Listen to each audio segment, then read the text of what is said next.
армысыздар ауылдастар. Ауылға қауіп қатер осындай төнді деген кезде былтырғы жылы үйін айында болған біріншісін ол кезінде басталған. Мен ол кезде жай ғана мемлекеттік мекемеде қызмет істеп жүргенге көп араласқан жоқ. Осы Маралды ауылының келген Маралды ауылынан төнген қатердің сұрақтарымен айналысқалы 21 мартта бастаған осы. 21 мартта бастаған сіздерге бүгінгі күндегі инициативаның группаның шешімімен сіздерде наемный жұмыс беретін жүрмін ғой. Сондықтан сіздердің алдарыңызда бүгінгі сол арнаулы уақытта істелген жұмыстар. Бірінші кезектегі менің бастаған жұмысым сол бірінші жолыққан кездегі айтқаным ауылдық қауымдастық бар ма жоқ па.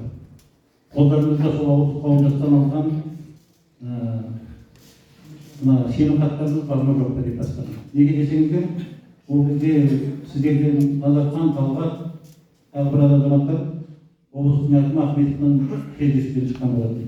Енді ол кісілерге сондықтан бірінші жұмыстың басталғаны мен бірінші хат жазып, Асқардардан бірінші осы ауылдық қауымдастықтарды құру керек, сол қауымдастықтың атына қарай жұмыстар жалғасу керек деген. Екінші, содан кейінгі қауымдастық жоқ деген кезде сол кездесудегі Қабиолданов мырза айтқан, сіздерде онда қоғамдық бар ма жоқ па. Мен айтқам, ауылдық қауымдастықтың өзінің құзыры жетіп жатыр, сонымен жұмыс істейміз деп. Бірақ ауылдық қауымдастықтың жоқ екенін білгеннен кейін сол апрель-марттың аяғынан бастап қоғамдық бірлестік құра бастадым. Сол қоғамдық бірлестік барлық документтерін дайындап, барлығын тіркеуден өткіздік та соны бүгінгі жаңағы ерген бауырымыз айтып кетті, қалай жұмыс істеп жатқаны. Бұл мемлекеттік органдарға бұлай өтініш жасап, солардан қағаздар сұрап, соларға обращение жасаған кезде заңды тұлға мен жеке тұлғаның арасында үлкен айырмашылық бар. Сондықтан бүгінгі күні екінші, содан кейін өзім жұмыс істеп жүргенде екінші мәселе өзімді сол бәріміз ақылдаса келе Шығыс Қазақстан облысының заңгерлердің палатасына мүше болып кірдім. Өйткені оның бәрін бұзылыстарын бәрін түгелдікте осы Маралдымен айналысып осы өйткені бұның преимуществосы барлық кез келген өкімет органдарына адвокат ретінде кез келген қағазды сұрап, соны алуына менің құзырым бар. Менің атынан құзыры бар, сондықтан өзіміз сол жұмыстарды бірінші ең бастағанымыз біздің заңдылық жағынан барлық жерге бағалатындай жағдай өзімізге жасадық. Екінші, ол енді қоғамдық жаңа мына кісі айтып кетті ғой, мына кісінің келіп отырған аккредитациясы мен бұл жұмысты бастаған мына Айгүлдер білет. Жалпы мы уже готовили документ о том, что создание экологического направления общественного ведения регионального. И уже заявление мы готовили, практически все документы готовы на получение аккредитации как общественный экологический контроль.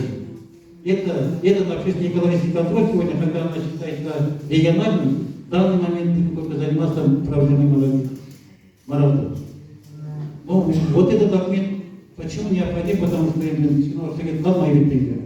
потому что это на сегодняшний день, чтобы мы могли, не приглашая, хотя мы сами не экологи, это была инициативная группа 10 бывших маралдинцев, которые живут в Каменогорске. От этих еще двое из Катарского района потом есть, 12 человек мы создали этот свидетель общественного объединения. И еще я хочу Светлана Владимировна обратиться, потому что я то, что я увидел, когда первый раз начал изучать АОС, я увидел, что нам не хватает специалистов и экологов. Первое мое действие в начале мая месяца было это, я направил 15 экологическим организациям республики, прямо открыл перечень экологических организаций Республики Казахстан и начал выбирать, у кого есть направление природоохранной деятельности. Отправил 15 экологическим организациям общественного объединения. И один не откликнулся, кроме Тимура Юсизова. В том списке вы есть или нет, я не знаю, но тем не менее... да, кстати, один из Каменогорский, общественная экологическая организация откликнулась, который сказал, что будет действовать через партию Аманат нашу поддержку. Естественно, я сразу отказался. Потому что вы говорите сегодня о том, что говорили, о том, что надо общественные слушания проводить. Мне с двумя высшими образованиями, изучая АВОС, я понял, что простой народ сегодня, то, что вы говорите, замечательно сказать, мы сегодня не можем формировать. Для нас это очень сложно. Поэтому эмоций много у нас, поэтому все слушания практически, она прошла, будем говорить, 50% не по теме. Если идет общественное слушание о строительстве дороги, мы говорим о фабрике. Слушание идет 28 марта о карьерах, мы говорим о фабрике. Вследствие этого порождаются вот этот протокола, которые признаются состоятельными. Теперь, изучая правила проведения общественного слушания, там я нашел 4 противоречия, которые нарушают, как вы говорили, требования Орхусской конвенции, требования Конституции, потому что сегодня Конституция закрепила о том, что население имеет право на здоровье, право на самоуправление, право на окружающую среду, которая позволяет быть здоровым человеком. Она Конституция. Первое мое действие было о том, я направил все эти нарушения в Конституционный суд. Я знал о том, что они мне его могут вернуть, но я надеялся, они его направят на министра экологии. Потому что данный нормативно-правовой акт был утвержден приказом министра экологии. Теперь, это для нас сегодня, вот это правило общественного слушания, это главный документ. Когда я поехал на встречу с депутатами, которые устроил Назархан парламент Мажилиса, моя главная задача, которую я перед собой поставил, была о том, что мы не могли дозвониться до Генеральной прокуратуры, до областной прокуратуры. Уже они даже до сегодняшнего дня нас игнорируют, хотя мы несколько раз обратились, чтобы депутатского корпуса поступило соответствующее письмо-запрос от имени государства о том, что была проведена Генеральной прокуратурой комплексная проверка. Для этого я считал, что есть достаточное основание. Земельники нашли 6 статей, 4 статей нарушено Земельного кодекса, 3 экологического кодекса. Кроме того, в дальнейшем при изучении всех документов, касающихся МРЛТ, мы еще нашли 3-4 нарушения статьи нормативных актов Республики Казахстан.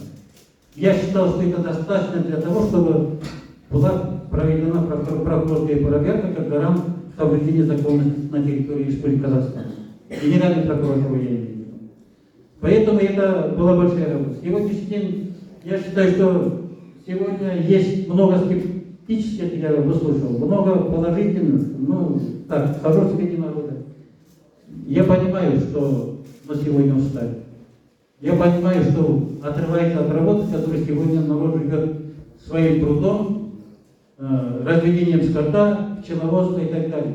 Еще здесь очень немаловажный факт в том, что, Светлана Владимировна, среднерусская пчела сегодня по всей республике Казахстан осталась только в Маральских территории. Сегодняшнее пчеловодство здесь признано племенным.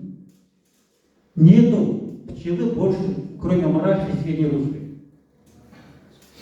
И это тоже очень немаловажный факт. На территории племенного пчеловодства такую, допустим, это производство открывать, это я считаю преступлением. На сегодняшний день государственные органы, все Генеральная прокуратура, правительство, аппарат президента, областная прокуратура. Я про департамент экологии и природопользования даже не хочу говорить, я не просто считаю это преступным. И это все катавайся находится, и не победим, да вообще это слово и не можно убрать, мы обязательно победим, мы за действия этих государственных органов будем обращаться до суда. Потому что я вот смотрю, сегодняшний день, если согласно законодательству, местный исполнительный орган должен представить управление природопользования или природных ресурсов. Его руководитель при таком резонансе должен постоянно сидеть в общественном слушании здесь. Его я здесь ни разу не видел. Я его не Акиму области. И это должен был требовать сегодня местный исполнительный орган в лице акимата Бучурского района, в лице Маралдинского акимата Маралдинского сельского округа. И это, прежде всего, я считаю, что это недоработка юристов соответствующих государственных органов и просто приватные отношения, допустим, проблемы дела. Вот там то, что я теперь про специалистов сказал, я Светлана Владимировна, почему на русский перешел, потому что я хотел бы, что у нас, я считаю, что немаловажно, еще немало будет общественных слушаний. Если у вас есть возможность, хотя бы удаленно нам помочь, допустим, выявить те изъяны в ОБОСе, которые простым глазом не видно. Потому что тут говорите, замечание говорить-то нам некому и нечего, потому что мы не знаем. Но это скрывать нечего. Здесь нужен специалист. И ОБОС, вы сами знаете, 500-600 страниц. Теперь вот этот сегодняшний день слушали, я хотел то, что я хотел говорить сегодня, я хотел говорить о том. Тут сегодня МИД говорит о том, что они контракт выполняют, оно чистое вранье. Во-первых, когда они всегда нам отвечали, что финансовые обязательства они сегодня ни разу не выполнили. На развитие района, если в течение 3 лет они должны были вложить 30 миллионов, сегодня никто ни одну копейку не видел. Я официально запрос отправил Акимат Маралдинский, Акимат Бутинский, они подтвердили, что эти деньги. И это уже нарушение контракта. Теперь, когда разведочные работы проводятся больше 1000 кубов, согласно статье 94 недропользования, они должны установить обеспечение о том, что после этих работ оно восстановится. И этого тоже. То, что мелкие нарушения, которые выявились, все это нарушение контракта. Хотя они красиво ответили о том, что если выявится нарушение, мы разорвем контракт, а сегодня это не прошло. Все это то, что мы сегодня проходим, все эти действия, в конце концов, приводят к судебному разбирательству с иском требованием приостановить или вообще закрыть это производство. Эти суды мы выявим или нет, я не знаю, эти суды мы выявим. Потому что я не судья, согласно нашим законодательствам, судья вносит решение по внутреннему убеждению. У них какое внутреннее убеждение в убедились. Сегодняшний административный суд Восточно-Казахстанской области из 4 судебных разбирательств, который инициирован земельным комитетом, в сам продакшн, мною 3, ни разу в нашу пользу не было выиграно. Одна сейчас сегодня лежит на операционной инстанции о том, что прошлогодний самый важный общественный слушание, который проводили Дубай, сами прекрасно помните, да? Там было решение, что вот это. Да. Я забыл, потом, пожалуйста. Қазір аяқтапсасын дәулет бәрін қоямыз кезек бәке. Сондықтан административный суд сегодня, я практически полностью поддерживаю наших оппонентов. Сегодняшний день постановление Акима района о том, что утратив силу своих постановлений, которые передали всем участкам земельных участков, опять попал как неблагоприятный акт по иску в сам продакшн на административный суд. Первое слушание назначено на 26-е. Нас туда как заинтересованные лицо не включили. Я к его району письменно обратился, пока нас не включают. Пришлось, теперь остается там как юрист обратиться в суд, чтобы представление соответствующих документов, что нас включили как участник процесса. Участник процесса. Теперь то, что касается воды. Тот же, примерно, когда первые 28-го когда слушание произошло, который потом признали несостоявшимся, а тот был по просьбе, по-моему, Бучурского акимата, первый мой вопрос был о том, что подставление, как юристу, это то, что действия Египетской бассейновой инспекции, которые квартира, по-моему, Павлодаре, да, главное? И проект ситуационной карты, или как она правильно называется, который был сделан по его стену. Мы практически в конце марта месяца с Исин Бахтажаном были на бассейновой инспекции, посмотрели все эти документы, потом я сказал, время придет, когда мы все документы оформим, я сделаю запрос в представите нам документы, вопрос будет стоять о том, чтобы удочерили естественную проектировщик. Потому что у нас другого выхода нет. На сегодняшний день встречи с парламентом, результат работы о том, тогда, кроме прокурорской проверки, я просил содействовать об изменении, это не сложно, потому что он утвержден приказом министра экологии, содействие. Я все документы приготовил, все свои предложения по изменению общественного слушания правила приготовил, передал депутату Саирову. Они с подписью Тумашинова, Рената Заитова, Саирова и Бахтина Базарбека должны были отправить министру экологии и первый вопрос по Генеральной прокуратуре. Но на сегодняшний день, если вы слушаете, депутат Бахтин Базарбек начал об этом говорить. Он начал об этом говорить, что общественное слушание сегодня правильно работает против народа, все это формально и так далее, что требует изменений. И это тоже результат работы. Дорогие земляки, это тоже результат работы. Потому что с трибуны парламента сегодня озвучить то, что у нас наболевшее, для этого тоже надо идти, работать при прерогативном отношении наших и депутатов, и государственных органов. Это очень нелегко и очень долго. Поэтому инициативная группа, которая работает и в Астане, Алмате, Усть-Каменогорске, практически они, я открыто скажу, вообще, когда мы общаемся, я ежедневно пишем несколько писем, несколько обращений, по одни и те же обращения будет, на одни и те же органы много обращений. Допустим, я за этот период написал, наверное, 59 писем. И поэтому, уважаемые земляки, отличите терпение. Если вы, как вы, подруг, кое-как выиграли 2,5 после 2,5 года борьбы. 2,5 года борьбы. Поэтому работа, я считаю, что сделана огромная сегодня инициативной группой. Есть определенные сдвиги, есть определенные достижения. Даже обещание, оно выполнится или нет, не знаем, обоих министров экологии и министра инфраструктурного развития, они своими устами говорили о том, что они не будут давать разрешение, если народ будет против. И это тоже очень большое достижение, и главное, это немного противоречит. Камбарға кешіріңіз. Мына халыққа керекті сұрақтарымызды алып сізден алып қалайықшы. Мен енді осы ауылдың тұрғыны ретінде сіз заң аясында мамандығыңыз болғандықтан менде бір екі сұрағым болып тұр, маңызды. Мына жалпы бәр жерде заңда бар ғой, население пункт 3 километрден болу керек деп, иә, мен сөзімді аяқтап тастайын, бірінші сұрағым. Бұлар енді 3 километрге жетпей, мынау 1,800 метрден завод салмай жатыр біріншіден. Ал енді осы заң аясына жата ма деген сұрағым. Екінші сұрағым, аяқтап қойдым.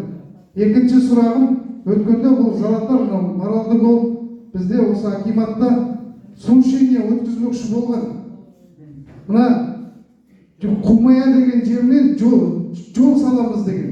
Содан кейін біз халық жолда салмайсыңдар, түкте салмайсыңдар, сушениеге қатыспай қойдық, залға кірмей қойдық. Ал сол халықтың пікірін тыңдамай, осы 3 КАМАЗ қатарынан сиятын биіктігі 2 метрге отырып жол салса, осының бәрі заңға келе ме? Айтып берсеңіз, осы сықылды сұрақтарды мүмкіндігім жоқ, қазақша жауап берсеңіз, қазақша айтып берсеңіз. Максим, 27-сінде болады ғой. 27-сінде болады. Бірінші сұрақ бойынша, бұл сіздің айтып тұрған 3 километр қашықтық Совет үкіметінің кезінде болды. 27-сіне еще қой қойды ғой. 2017 жылы закон мына жайылымдар туралы заң шықты. Содан кейін правило ереже шықты, ауылдың территориальный границасын бекіту туралы ереже шықты. Бұның бәрі аудан әкімдігі мен жергілікті әкімшіліктің жіберген қателіктері, я бы назвал это преступной халатностью. Сол 2017 жылы заң шыққаннан кейін жергілікті қауымдастықтың жиналысы, оны сіздер тоже создавать жоқсыздар ол кезде, сол жиналыстың келісімімен 3 километр ауылдан сыртынан қанша жайылым керек, соны бекітіп алуларыңызға болады. Мен бұл туралы Күршімнің әкіміне хат жаздым. Күршімнің әкімі содан 3 күннен кейін қаулы шығарды, жайылым туралы. Маралдың ауылдық округының жайылымы туралы қаулы шығарды, қандай бекіткен білмеймін. Сондықтан сол кезде 3 километр емес керек. Оның ішінде отдельный, мына сырттағы отдельный жайылым деген бар. Соның бәрін жайлауға жаздың шығатын жердің бәрін сіздер сол жайылымды сол құқықпен бекітіп алсаңыздар бүгін. Сіздердің рұқсатынсыз, жиналыстың рұқсатсыз. Сол жерлерді ешкім қайда беруге правасы жоқ. Сондықтан заң өзгеріп кеткен кезде Күршім ауданының мәслихаты мен Күршім ауданының әкімшілігі, Маралды округының әкімшілігі. Ол мен осы Күршім ауданының әкіміне жекелей хат жазып, осындай талап қойғаннан кейін ол қаулысын шығарды, картасын қараңыз. Жергілікті жиналыстың өкілдері қарап, егер бір жерде жетпей жатқан жер болса, мен ол кезде Күршімнің әкіміне былай деп айттым burasынан. Ертеңгі күн алтын алады деген. Разведка жасаламыз деген жерлердің бәрін жайылымға басқызсам. Ол үшін қоспаған білмеймін, оны досым Жылына бір рет дедіңіз. түгелдей сол картаны изучать етіп, қандай жерде қандай, отбойный қандай жайылымдар бар, халыққа айтып береді. Мен оны, ол біз облыстың әкіміне жолыққан күні, кейін 2 күннен кейін. Мен облысқа қарады, облыстың әкіміне барып жолыққан күні берген. Бұл бірінші сұрақ қойды. Сондықтан 3 километр деген жоқ, керек жерлерімізді заңды түрде белгілеп алыңыздар. Ол сіздердің қолдарыңызда. Таңертең жиналыстың қолында. Қамбар ағай, а неше рет өзгертеді? Сіз айтып едіңіз ғой, жылына бір рет өзгертуге болады. Запрос по количеству животных деп айтып едіңіз ба?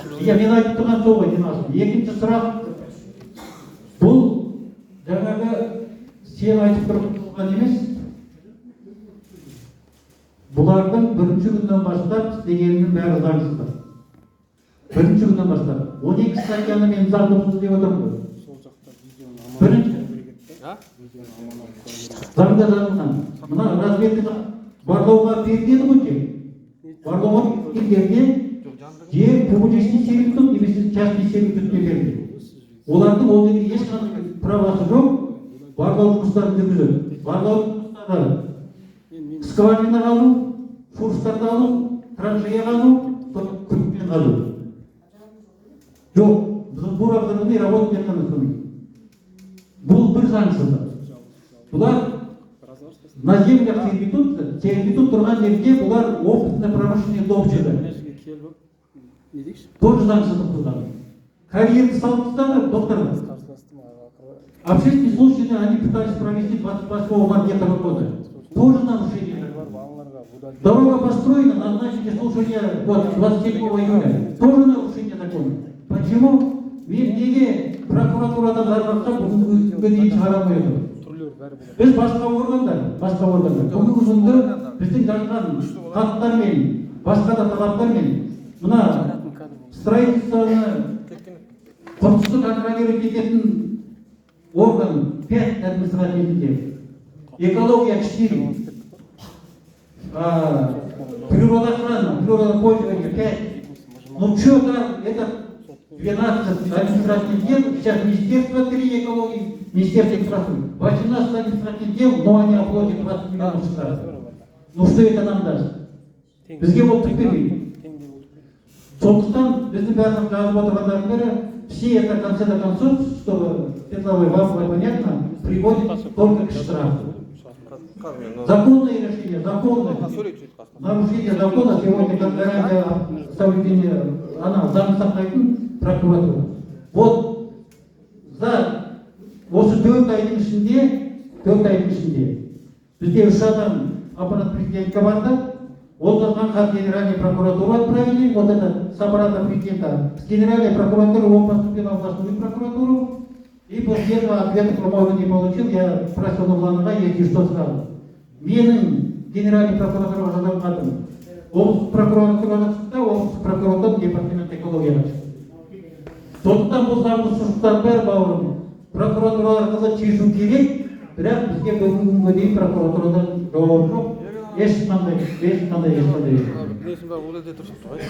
Позавчера я представителем мирдің кісімен сөйлестім, осы комиссия келетін.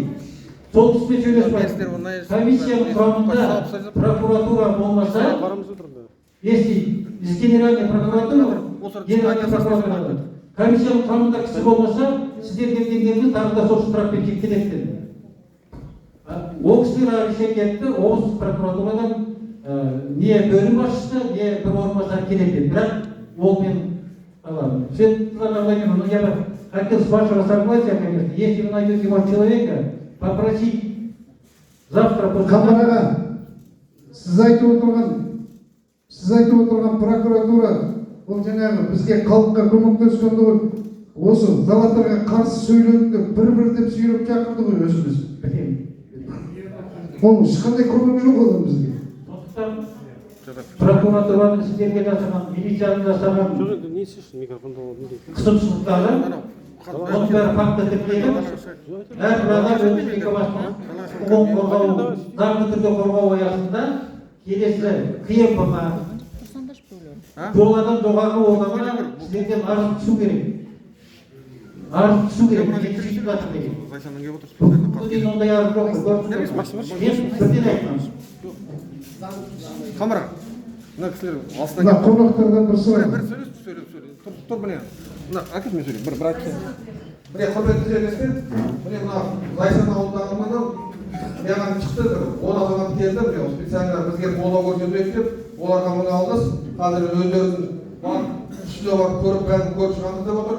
Қандай мына заң бұзушылықтың бәрін етіп, ауылымызға басып қарап отыр. Сол енді мына Аян деген Улус медиадан келіп отырған репортер жүрек, бұл да сол Зайсандікі арнайы Астанадан келіп отыр. Қазір өздері бір нелерін айтып, таныстырып айтып. Ассалаумағалейкум.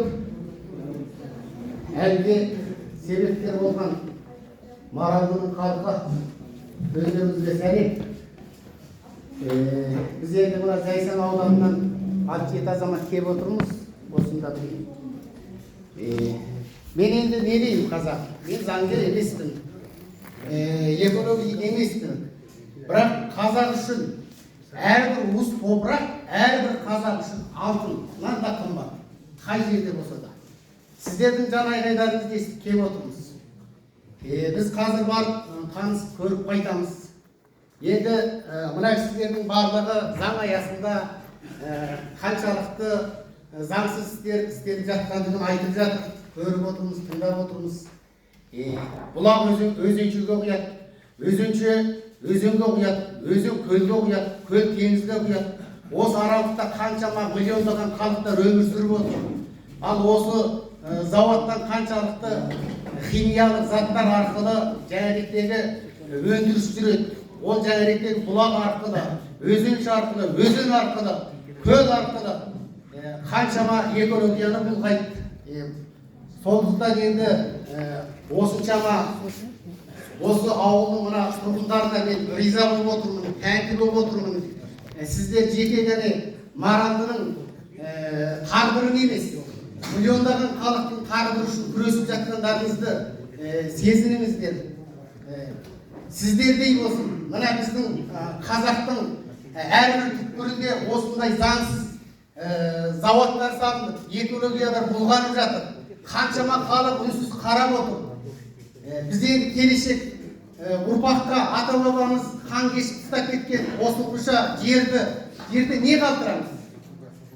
Талан-тараж болып жатыр барлығы.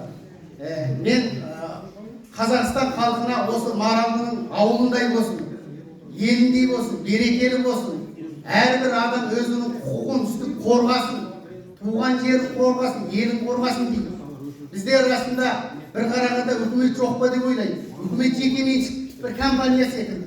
Олар өздерінің мүддесін ғана ойлайды. Өзінің маңындағы адамдардың ғана мүддесін ойлайды. Халықты, мемлекетті, елді, ұрпақты, болашақты ойлайтын ешқандай бір жұмыс орнындағы адамдарды көрмедім. Сондықтан халық Конституциядан қалай пайдалануды заң орнындағы адамдар емес, іс басындағы үкіметтегі адамдар емес, осы халық үйретіп жатыр. Қараса, ашынғандықтан. Қазақ айтады ғой, ашыққан ұры, ашынған долы дейді. Әділетсіздік бар жерде адамда ашыну болады. міне осы халық өзінен өзі өз құқығын өзі қорғауға көшіп жатыр. Бірлікте болайық, берекеде болайық. Заң бұзушылық болып жатыр, көріп жатырмыз. Сіздер енді қайтпаңыздар. Қайтпаңыздар, біздің менің айтатын тілегім осы. Рахмет.